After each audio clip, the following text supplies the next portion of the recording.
Keundangan Ibu Kepala Sekolah dan Bapak Kepala Sekolah dari 2 SD, SD Padakati dan SD 1 Cibentar yang kami hormati, Bapak Pengawas TKSD Kecamatan Cipongkor yang kami hormati, Bapak Ibu Guru yang dapat hadir pada kesempatan ini yang saya banggakan. Pertama-tama kita mari panjatkan puji dan syukur kehadirat Allah yang Maha Ghafur, bahwa pada kesempatan ini kita bisa berkumpul bersama dalam acara diseminasi budaya positif yang diadakan ini sebagai aksi nyata yang diadakan oleh Ibu ini Amalia Prabaniati yang akan membawakan, yang akan memaparkan pada kesempatan ini. Salawat dan salam menjadi limpahkan ke junjungan alam Habibana Nabiyana Nabi Muhammad kepada sahabat, para kerabat, pada kami itu dengan kabar saya. Kemudian kenging sapanat menjijati anjen. Amin ya Allah ya Rabbal alamin. Bapak Ibu yang kami hormati, baiklah acara ini kita buka saja. Kami serahkan kepada tutor Ibu ini Amalia pada kesempatan ini. Untuk itu tempat dan waktu kami silahkan kepada. Terima kasih kepada Bapak Saifuldi sebagai perwakilan dari pengurus komunitas belajar gugus belakang. Sebelumnya saya ingin berterima kasih kepada Bapak Ibu yang berkenan hadir dalam acara ini, membantu saya dalam aksi nyata modul 1.4 yaitu diseminasi budaya positif. Bapak Ibu, di sini kita dalam 1 jam ke depan akan berdiskusi mengenai budaya positif, di mana nanti terdapat beberapa poin yang akan saya bahas. Saya di sini meminta bantuannya kepada Bapak Ibu. Di sini saya masih belajar ya Bapak Ibu, memaklumi. Dan tentunya saya sangat berterima kasih kepada Bapak Ibu sudah hadir di tempat ini. Baik Bapak Ibu, untuk mengefektifkan waktu mungkin kita mulai saja kegiatan ini. Kondisi ini alhamdulillah cerah ya Bapak Ibu, dan lumayan juga membuat panas ya. Bagaimana kalau kita ice breaking dulu Bapak Ibu?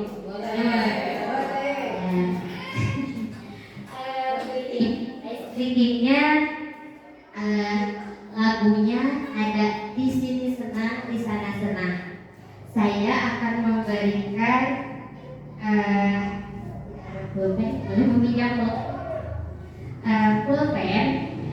Misalnya nanti di sini senang, di sana senang, berhenti. Di mana lagunya berhenti?